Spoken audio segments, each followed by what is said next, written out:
Margaret Thatcher's death this week had barbarians on the left popping champagne. This news is just coming through that Britain's first Prime Minister, Margaret Thatcher, has died. And me with no champagne. Pygmies dancing on the grave of a giant.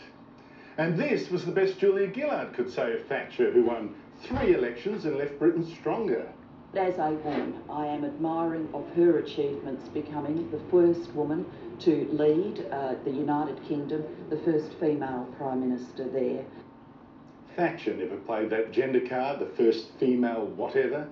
Mrs Thatcher did more for women than many feminists did. Feminists just complain bitterly that it's somebody else's fault that they haven't got to the top. Margaret Thatcher just figured out how to do it. But Gillard does complain bitterly. Misogyny, sexism, every day from this leader of the opposition. Only a week ago, Gillard blamed her unpopularity not on her performance, but your sexism. I am not a man in a suit, and I think that that has taken the nation some time to get used to. Thatcher never whinged like that. This goes to the big difference between her and Gillard.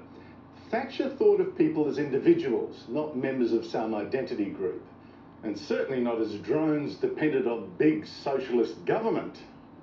Somehow people began to look to the state for their standard of living, to the state to solve their problems rather than solving them themselves. My job has been to turn that around. And she did it. Thatcher cut union power, slashed spending and sold off government businesses. She made individuals freer to make their own choices. Gillard has done the opposite. She's given her union backers more power, and boy, they're grateful. Thank you for being here, PM. Thank you for your honour, and we've got your back.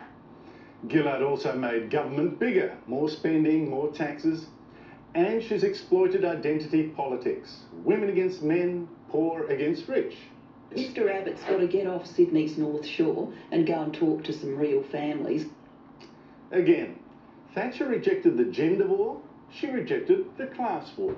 What the honourable member is saying is that he would rather the poor were poorer, provided the rich were less rich. That way you will never create the wealth for better social status.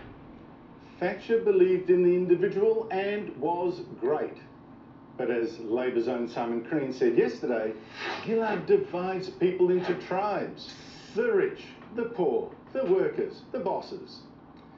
That makes Gillard small. No Thatcher at all.